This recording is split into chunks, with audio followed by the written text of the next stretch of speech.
Hello and welcome to lecture number 25, Black Organizing in the North, Freedom, Women's Rights, and Education. The first of three learning objectives says, explain how free Black people in the North and South organize to support their communities. To give you background and context on the free Black population in the antebellum era, by 1860, the total free Black population was 488,000, of which 226,000 lived in the North, 224,000 lived in the Upper South, and 36,000, almost 37,000 lived in the Deep South. This means that there were actually more free Blacks in the South than in the North.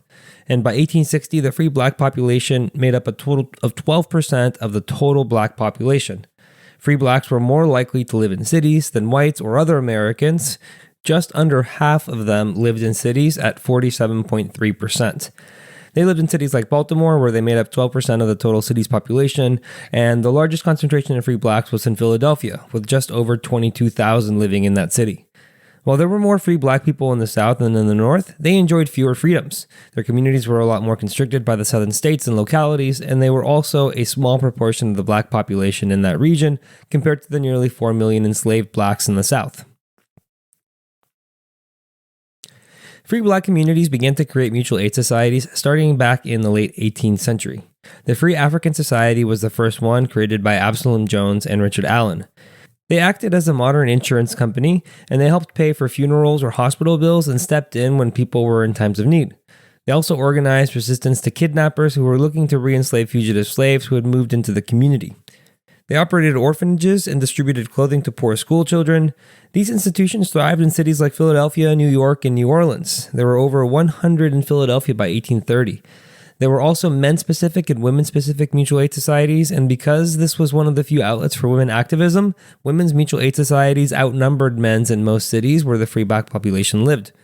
The mutual aid societies also helped fund the growth of Black schools. They helped sponsor school fees or provide extra money for the benefit of these schools. Black schools, since the late 18th century, had operated in the absence of public schools or inadequate segregated systems that many states implemented. For example, in Ohio and the rest of the Old Northwest, they excluded Black children from the public school system until 1848. So even though the free Black population was paying taxes, none of the tax revenue was used to educate Black children. Mutual aid societies also helped fund the growth of businesses, independent churches, Black writers, and speakers by paying for their publications that they wrote and also paying for them for lyceum lectures in which they would come and advocate for the abolition of slavery. The second learning objective says, describe the techniques used by Black women activists to advocate for social justice and reform.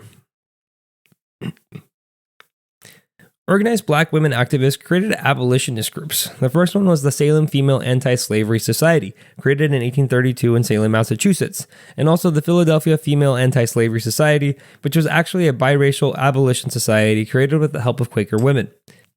Black women activists promoted their message through speeches like those by Sojourner Truth and Sarah Mapps Douglas, and the publication of pamphlets like Maria Stewart's Religion and the Pure Principles of Morality, the sure foundation of which we must build.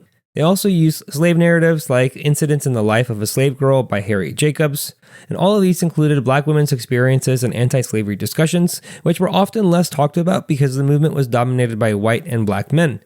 Given the rigid gender roles of the 19th century, however, Black women activists did exist.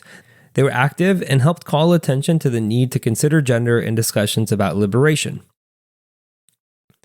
In addition to the organized Black women activists or abolitionists, there were also practical abolitionist women. They were called this because while they may not have joined these groups to advocate for the end of slavery, through their actions, they were actively helping to end slavery or fight against it. For example, free Black women who risked themselves and their families by giving harbor to fugitive slaves on the Underground Railroad, or those who used their earnings to purchase freedom for themselves and their loved ones. Maria Stewart, whom we mentioned earlier, was born to free parents in 1803, but was orphaned at the age of 5. She was married by the age of 15 and widowed at the age of 26. She began her activism mainly inspired by her religious fervor.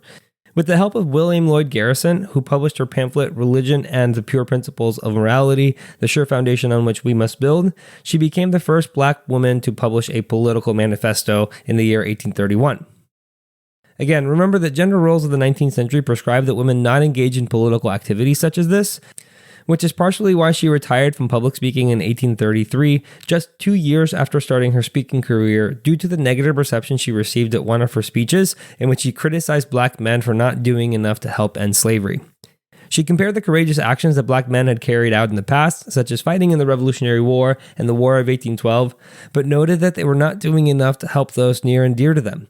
Her advocacy and words, though they may not have been received well by her contemporaries or the men around her, still contributed to the first wave of the feminist movement.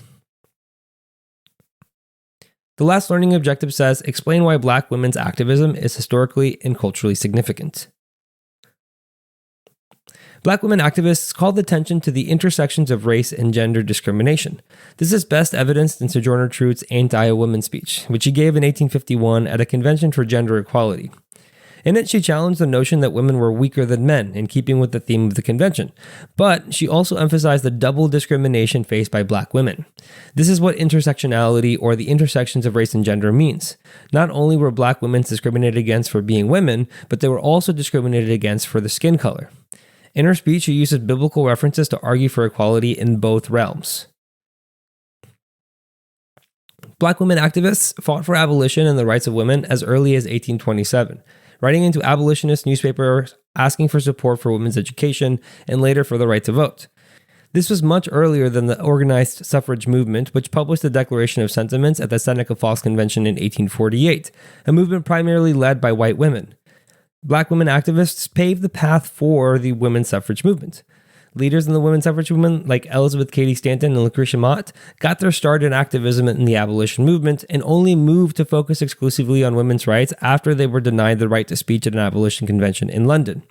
One famous case of women's rights movement in the 19th century is when Susan B. Anthony attempted to vote in 1872 and was arrested for it.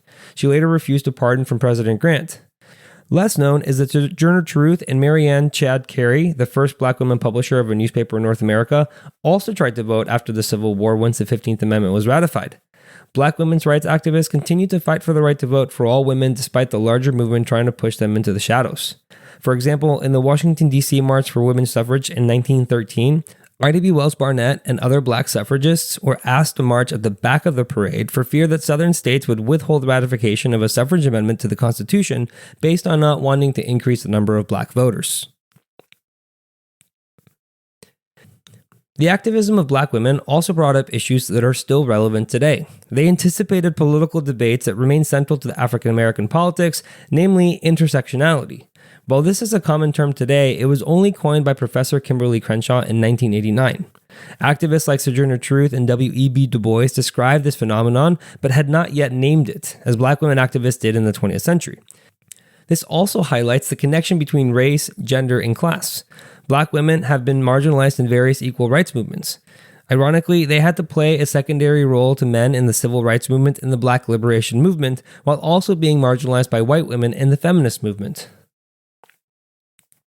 And finally, for the recap, the free black population continued to grow in the antebellum period and lived in cities at higher rates than the rest of the American population. Free black communities created institutions like mutual aid societies to help drive the growth of the black community. Black women activists in the early 19th century used speeches and publications to highlight black women's experiences in slavery and free society. Maria W. Stewart was one of the first black women abolitionists. Black women activists called attention to the intersections of race, gender, and class discrimination, paving the way for the women's suffrage movement and anticipating future political debates. Thank you for watching. If you would like to watch the next lecture, click the thumbnail on the screen. And if you would like more resources to help you study, you can visit apushslides.com/afam. I wish you the best of luck with your studies, and I hope to see you back on the next lecture.